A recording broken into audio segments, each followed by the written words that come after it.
This video has been in the making for years, honestly, at least 5 years. And since I'm turning 30 in a few weeks, it's time to release it. We're talking about 20 lessons I learned in my 20s. And while I didn't really write them down in the first few years of my 20s to make a YouTube video, I did reflect in my mid-20s, and from my mid-20s on, I wrote down these lessons that I learned for this video. So let's get started, because I think this is gonna be a long one. So at the start of my 20s, I really thought that I am a grown-up now and that I need to prove it to the world, like acting grown-up, having my shit together and doing all the things that are asked from me. But I thought, like, I'm a grown-up now, I can do this. And throughout my 20s, I really learned that that's not the case, that I still feel overwhelmed, that there are still things I don't know how to do. And most important of all, that I do not need to prove that I'm so grown up to myself or other people, that I'm still growing and learning, and that is fine. I mean, this whole video kind of is this lesson in some way. So let's just continue to number 2 and dive more deeply into the individual aspects of learning and growing through my 20s. For the longest time, I remember that freedom has been like a really important topic in my life, and I think it still is.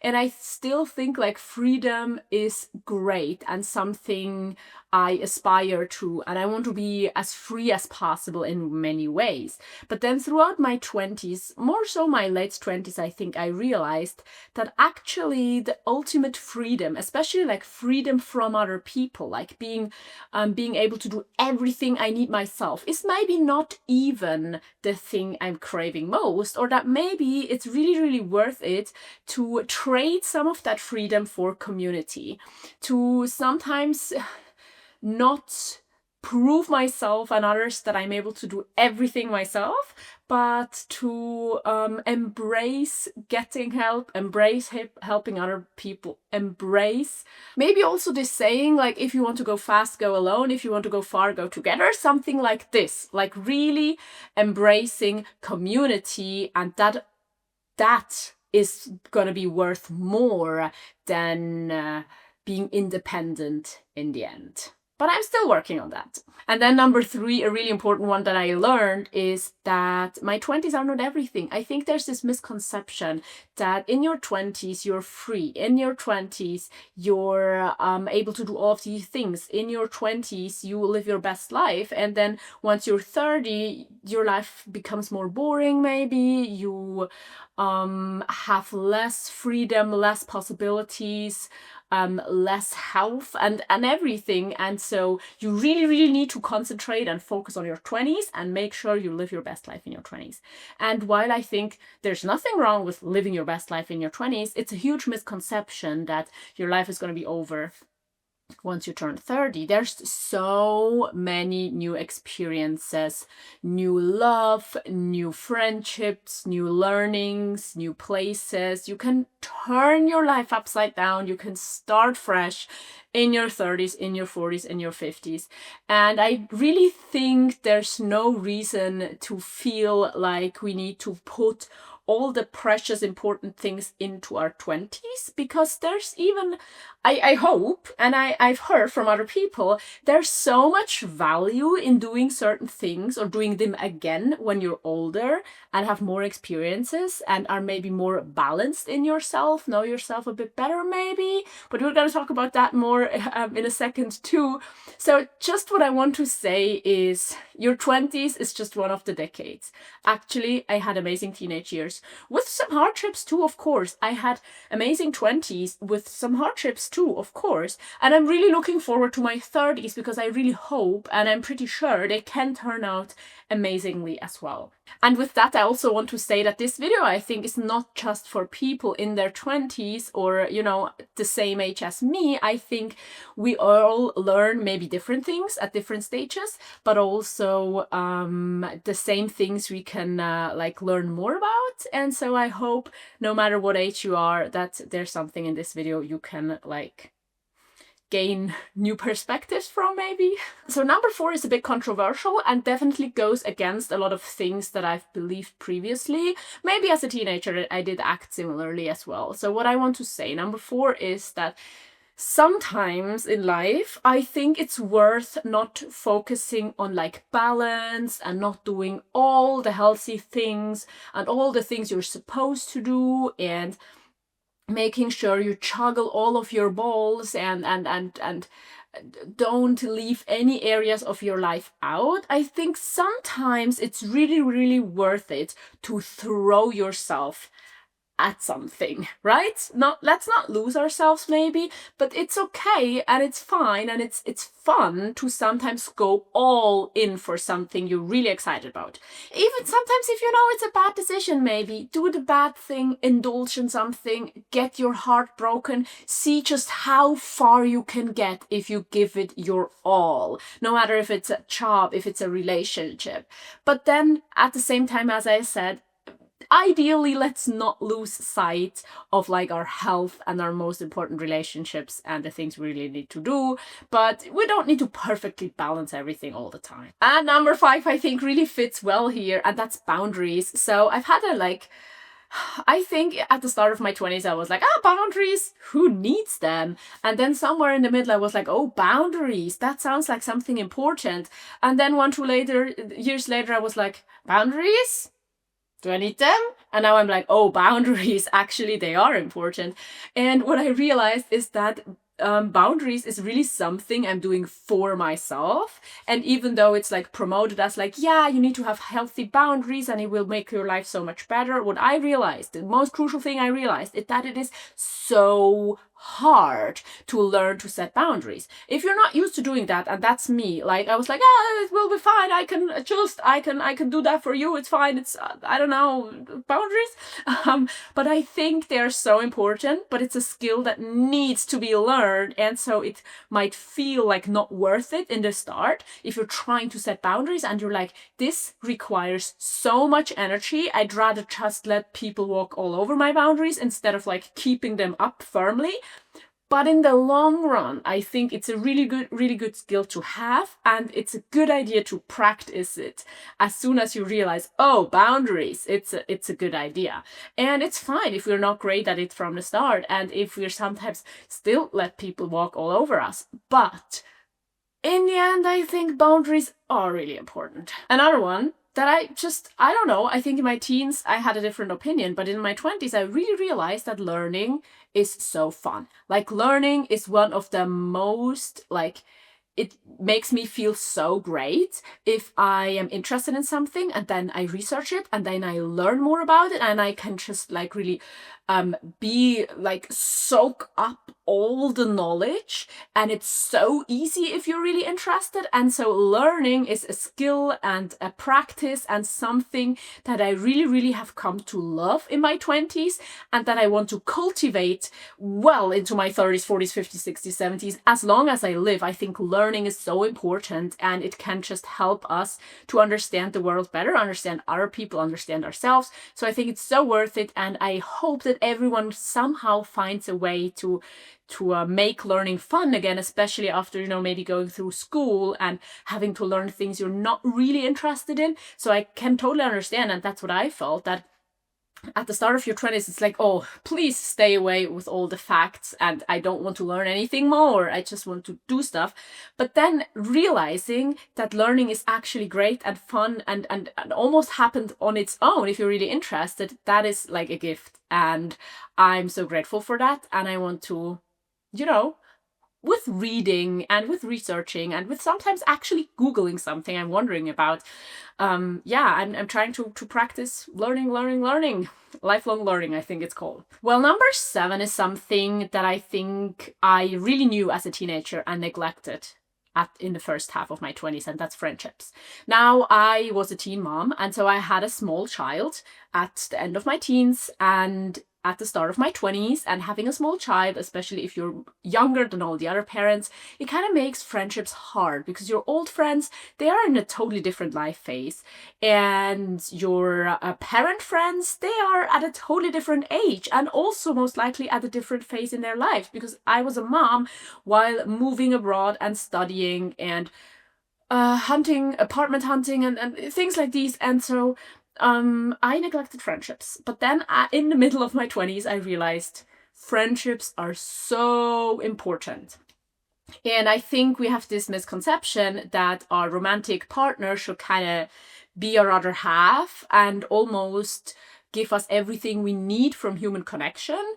And while it's amazing if you have a partner that is a good friend and everything like that, I still think friendships are so important. And so for the past few years, I've been really putting in work and thoughts and efforts to building and deepening friendships. And it's paying off, and I'm so grateful. And I mean, I might end up in the end of my 30s with no friends again. That can always happen. But I think I really want to learn more about making friends as an adult, and I'm practicing and trying to right now, and it's paying off, and that's great. But I think it's something I can still practice and still learn more about, and still always like connect to people and new people and deepen friendships and things like these. So the lessons I learned is really that friendships are so important, and I want to invest a lot of my energy and time into friendships, and that I want to really continue doing that. But then number 8, I think, kind of goes hand in hand with that, but it's also a bit different, and that's the relationship with yourself. Like, I've never, I think, had a really terrible relationship with myself, but during my 20s, I was really also working on that. At the start of my 20s, I hated being alone, for example, and I really learned to enjoy that throughout my 20s. And now I'm still working on that, right? I'm still working on being kind to myself, treating myself like I would treat a friend, liking spending time with myself, and just not working against myself, because at the end, of course, you are the only person you can always count on. And even though community is so important and I want all of us to have people we can count on, we should at least also be able to count on ourselves and be kind to ourselves and have a good relationship with ourselves. But then number 9 really has to do with this relationship as well, and that's solitude. I think it was about 1.5 years ago that I realized how life-changing solitude can be. It's not something I didn't knew before. I do remember these times at 16 and 17 spending time with myself and gaining a lot from that. But as a mom and in a relationship and things like that, usually there's just not so much time where I would be really on my own. And so throughout my 20s, I kind of regained that a little bit, and also learned to really celebrate or spend intentional time with myself, do something for myself, actually go out, see the sunrise, just for myself, just alone. And also solitude, especially, I think for me, the definition would be something like spending time without the influences and thoughts of other people. So solitude would only really count if you're not listening to a podcast, if you're not meeting all the strangers, if you're not reading a book or watching a TV show. And so for me, it's really a walk alone in the forest or going to the lake by myself without listening to a podcast. Swimming is great for that because I don't have waterproof headphones. So I'm I have to be with myself. There's no other influences. And even though it can be hard at the beginning and we're not really used to it with the constant access to our phones and social media, I think solitude is such an amazing tool to kind of sort our thoughts and get to know ourselves better and make the relationship with ourselves better and know what's really important, maybe fix some problems in a sense of oh, I'm feeling uneasy, what is it? And I want to distract myself. But sitting with it or making myself sit with it, swim with it, for example, can solve a lot of that and bring more clarity to what I was worrying about maybe. Number 10 is like really something I learned throughout my 20s. The amount of money you spend does not equal how much you experience. The same goes like for traveling more and having more hobbies and meeting new people. It doesn't necessarily mean that you experience more. Now, the picture I have for you here to really get what I mean is if you use your phone camera and if you like zoom out, use a wide angle lens, there's more on the picture, right? There's just objectively more in the picture. But if you zoom in and use like a macro lens and go really close to a flower and take a picture of a flower, there's objectively really like less in the picture. But can you say just from that which picture is better? Like is the wide angle lens always, like the wide angle lens picture, always superior to the macro picture? I doubt it. So what I mean by that is that we can like have a lot of money, a lot of stuff, a lot of people, a lot of experiences, travel, hobby, and still not have like a full or a good life.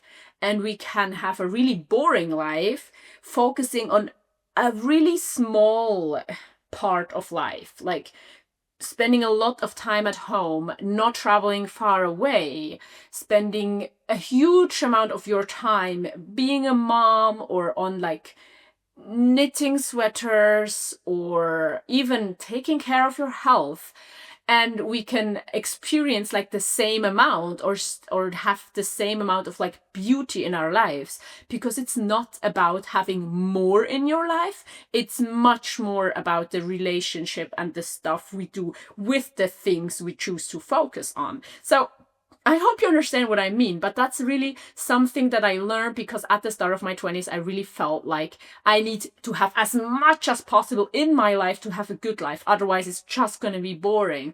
But there are some wide angle lens pictures that are really boring with all of the stuff that's in there, because there's no real focus, because there's no real attention, because there's just so much and you can't even like see the individual thing maybe. Well, number 11 did kind of surprise me, and that's that I'm queer. I realized in my 20s that I am queer, and there were signs. Of course, there were signs in my teens and in my childhood, and I don't know, but I realized in my 20s, and that has been amazing. It has been so interesting seeing this other side of myself and of the world, and learning so much about the queer community and learning about myself, and maybe also experience feelings, relationships, and things in a different way.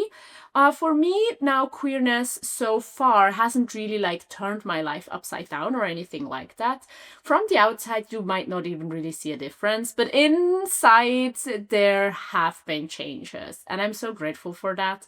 I'm so grateful for the community I have gained so far, and the knowledge and the beauty of life, and I'm grateful to have discovered that in my 20s. And even though I'm a bit sad, that I haven't had like queer teenage years, maybe it would have explained some things. It would have maybe made things easier. Some things might have been harder, yes, but I'm just grateful that I'm where I am and that I get to experience life from now on knowing what I know now. Well, and then number 12 really has to do with that, and that's that I realized that the whole knowing yourself is kind of a myth, and that you change. So that's kind of why. But that's a simple one. Let's get a bit deeper into that. So I think at the beginning of my 20s, I really thought that one of the things you're supposed to do in your 20s is like getting to know yourself, but more so like find yourself. I don't know if you say the same in English, but in German you can definitely like say you're like finding yourself, and it would mean something like, I'm in the dark, I don't know who I am, and then I'm like, oh, I found myself, now I know who I am. And I think that's just way too simple. I think, yes, we can discover new things about ourselves, we can get to know ourselves better, and maybe like percentually, sometimes, like let's say we start in the beginning of our 20s and we just know 40% of ourselves, and then at the end of our 20s we know 60% of ourselves. But I think it can even be true that we are so sure we know like 95% of ourselves, and then something happens at 35 and you're like, oh, well, I'm back at 20%. And that's fine. I think it's always a good idea to get to know ourselves, to, as I said, have like a good relationship with ourselves, be kind to ourselves, treat ourselves well, and things like these. But I don't think we should have the illusion that we can completely know ourselves, like inside out 100%. We are complex beings, and that's fine. And so I don't think we can ever know ourselves completely, but that's also fun because we get to discover more as we turn 30 and 40 and 50 and 60 and so on. And then the next one I think is also really crucial, and I just learned more about that, and I think this is one of the ones that maybe I've kind of known at the start of my 20s, but I've really started practicing towards the end of it. So it's that life happens while you're waiting for it. So I think there's just no reason to wait until you've graduated, wait until you have so and so much money, wait until you're in a perfect relationship, wait until you have your dream house, wait until you are married for this and that and the other thing. I think it's just something that we sometimes tell ourselves that, oh, I will be happy once I achieve that, or I will start running once I have sorted this out, or I will finally go hiking once I found the perfect person. But I think it's sad to wait. And sometimes there are things we have to wait for, but for every single thing where we can find the solutions right now, I think that's worth it. So for me, that means doing things alone if I don't find the perfect person to do them with. Starting right now, even though I don't feel like I'm prepared fully, trying to be happy right now and not waiting for some milestone that I think will make it easier for me, but acknowledging that life happens in the everyday, that life happens today and tomorrow. And so if things are important to me, I just have to work on them right now. I can start right now, and it's the best thing to do because it's the earliest I can start, and if it's important to me, then why not right now? Well, number 14, I think, is really interesting and not just like a happy thing, but it more so really helps me to understand the world, or not. Because number 14 is that everything is complex. And for me, that means that I usually don't believe in super simple answers. Now, I think I can have values that are very, very simple. Like my value is I don't want to harm anyone. And in my practical decisions day to day, it might still happen that I harm someone. So in theory, it's very easy to have very strict and easy values. But in practice, it gets complicated. And that's fine.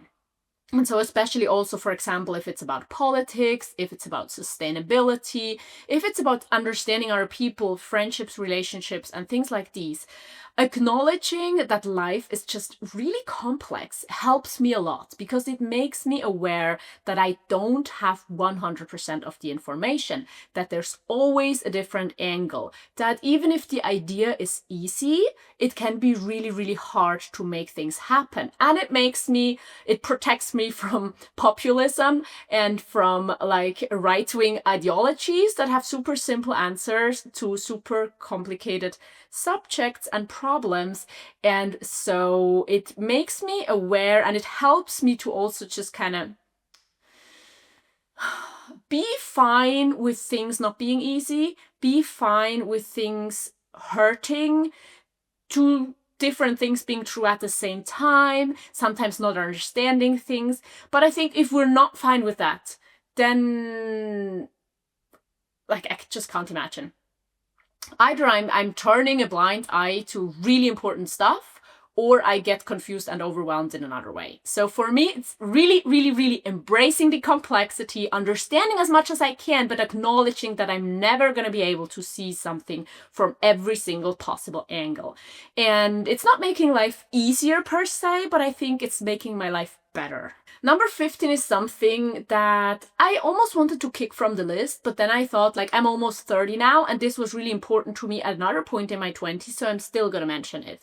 And it's that finding like a balance between really trying to do everything right and be successful and prove it to everyone, and giving yourself time to adjust and figure it out for yourself. And I think that really had to do, for me at least, with this YouTube channel, being self-employed, like finishing my studies and things like these. And what I want here, or the lesson that I learned, is that it is about a certain balance.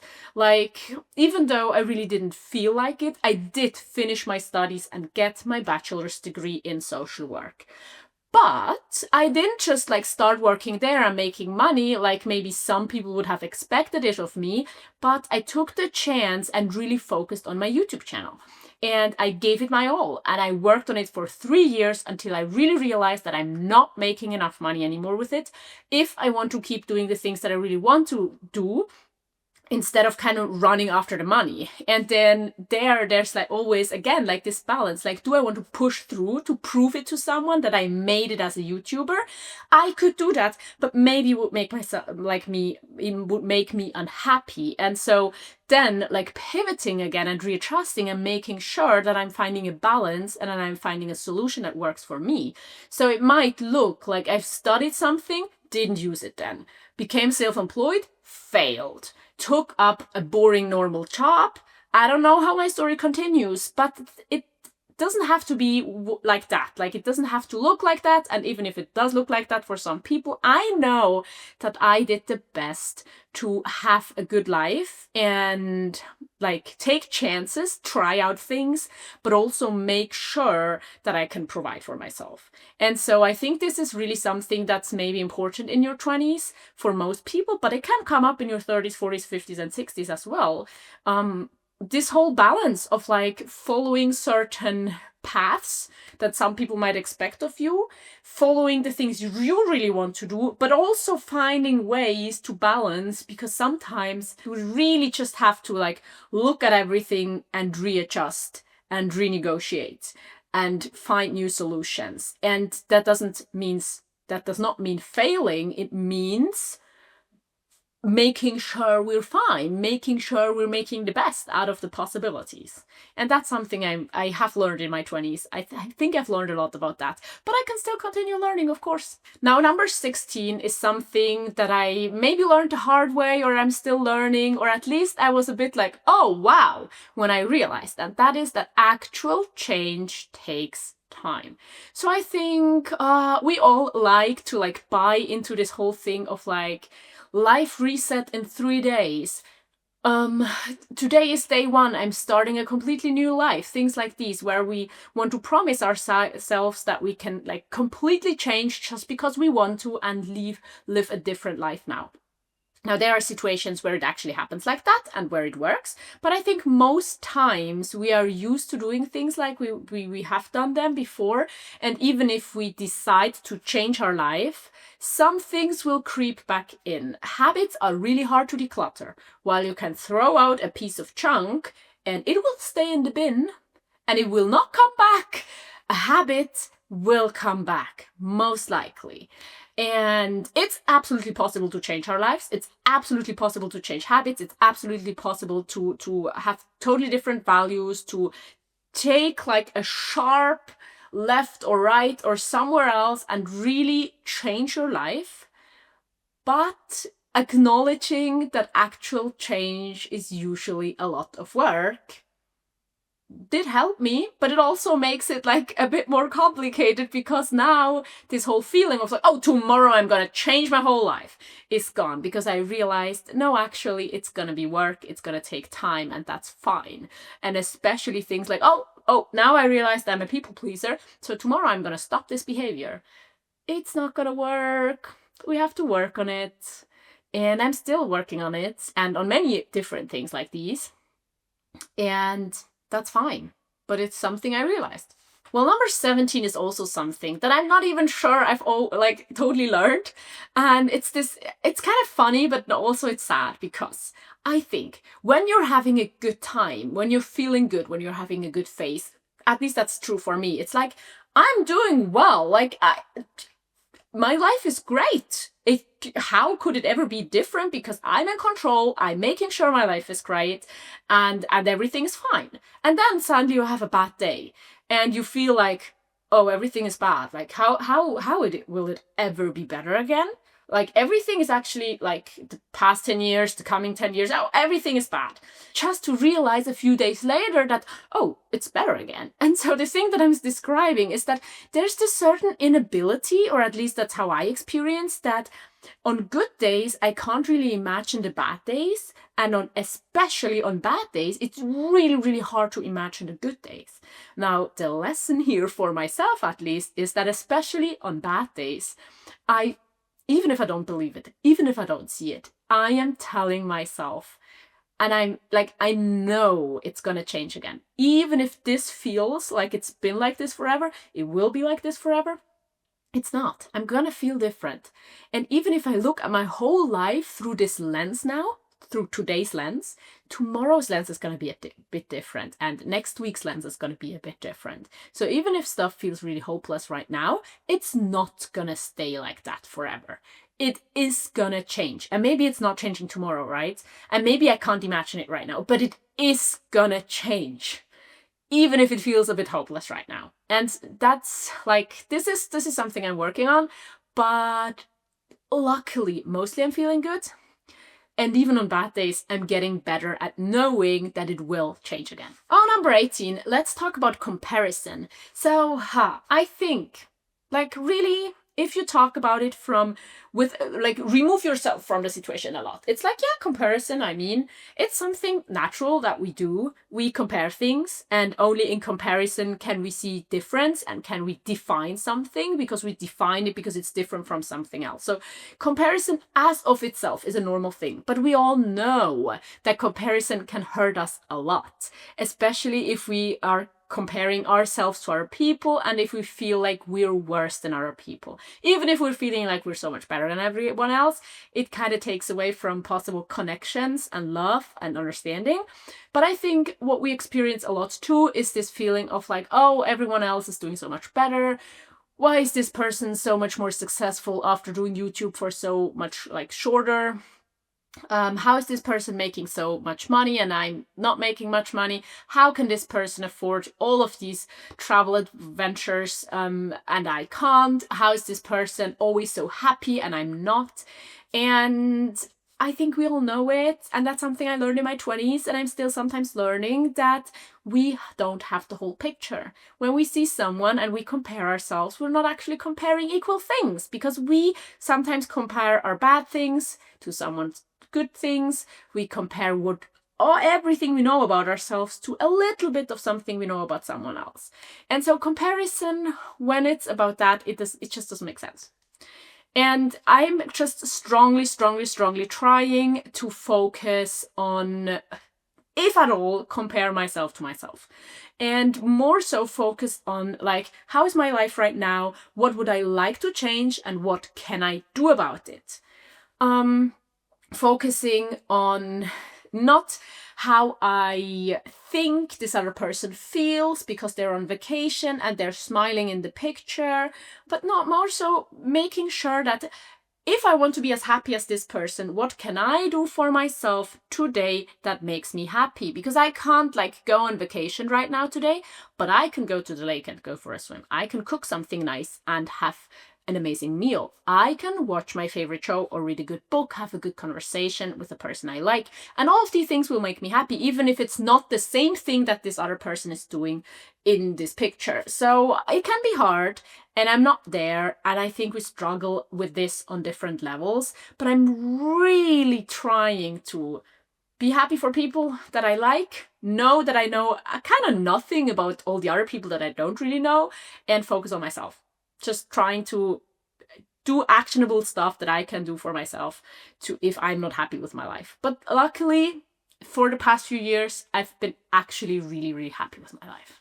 Well, number 19 is kind of, it's so logical, it makes so much sense, but especially at the beginning of my 20s, I've still been struggling with that. And it's that you don't need to prove something to someone else. You especially don't need to do something that you wouldn't maybe do for yourself just to prove something to other people. For me, this has been true, for example, with this YouTube channel sometimes, where I wanted to be a perfect minimalist, for example, because I got certain comments and I was like, yeah, but I could do with one less pair of shoes, and I could use even less clothes, and I could declutter this, and then I would be a better minimalist. And if someone was still telling me like I cannot, maybe I wanted to achieve that that no one like could comment, oh, but I need less shoes than you do.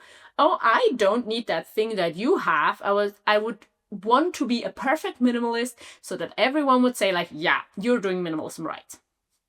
Of course, I knew then, and I know more so now, that this won't ever work, and it's not a good idea to try to achieve that, because it's my life and I'm living a different life than any other person or any other minimalist. Even if I have similar goals to someone, I might not achieve them in the same way, or the same results would not make us equally happy or something like that. So what I'm trying to say is that I want to do things, own things, buy things, say things, learn things, because I'm interested in them, because they are a priority for me, because it's my life and I think that it follows my values and it's something that I want to do, and not to prove to someone else. I don't want to look sexy for an ex. I don't want to look successful for someone I was envying 10 years ago. I don't want to, I don't know. I don't want to live my life for someone else. Like, yes, I want to be there for my community and for this planet, but ultimately, I still need to make sure that I'm prioritizing my priorities and the priorities of my loved ones. But, I can't pour from an empty cup. Maybe it's that. And then number 20, the final lesson I learned in my 20s. And it's something I've been working on, I think, really throughout my 20s. It's one of the most important things, I think, that I've thought a lot about. And that's that the happiness and how I feel and how good my life is has so much to do with the boring everyday stuff. I think at the beginning of my 20s, I really thought I cannot be happy living a boring life. I touched on that earlier. And now I'm realizing that sometimes I really want a boring life. That decreasing stress is already so helpful to a happy life, but then that the good feelings I want to have, or the things I imagine, like, okay, no, let me restart. The thing I want from life is not actually certain achievements. It's not actually this crazy adventure and looking cool and all of these things. The things I want from life is what I think these people are feeling, right? I want to have a life where I feel at ease, stress-free, happy, connected, like I belong, having all of my human rights met, and being able to learn and have free time for myself and being able to grow and all of these things. And that usually does not require certain numbers, being a millionaire, being super successful with YouTube, having traveled to every single country on this planet, all of these things, having a certain body, I don't know. So I realized that a lot of what makes my life good is making sure I go outside, making sure I nourish my body and the relationships around me, making sure I decrease stress and make sure that my everyday life fits my values, that I'm living according to my values, and that I'm not like lying to myself and doing all of these things that kind of work against myself. And as I'm finishing this video, there's so much more that comes to mind, but one of the important ones is embrace the cringe. Like, I have my problems with that still, but still do the things that you enjoy and don't worry about other people thinking it's not cool enough or something. And one of the things that really has helped me as well with living a good life is kind of like counting seconds of happiness and pleasure. Like, you don't have to feel completely happy every single day, every minute of your life, but focusing on the happy moments counting the happy seconds really makes life better. And gratitude, because you're noticing them, because you're appreciating them, because you're feeling gratitude for them, that helps like growing the amount of gratitude and happiness in your life. And I know this world can be a terrible place and it's not fair, and there are privileges that I have, and there are people who are dying without deserving that, and all of that exists while I'm having a pretty happy life in Germany. And I know there's so much we need to work on, and we can like work with the things we buy, with the things we say, with the way we vote for people. And I think that is really, really important. But I just also wanted to share these lessons with you because I do hope they might help you live a good life as well. But I mean, I hope you're already living a great life. And this is the end of this video. I do hope you enjoyed it. And if you're still here, I mean, thank you so much. This has been a long one. And now I'm gonna link you even another video. So maybe, you know, if you're not checking this out, then check out Patreon, because there's an extra podcast episode every single week for my patrons. And I hope to see you there, or as I said, in this video or in my next one. But for now, goodbye.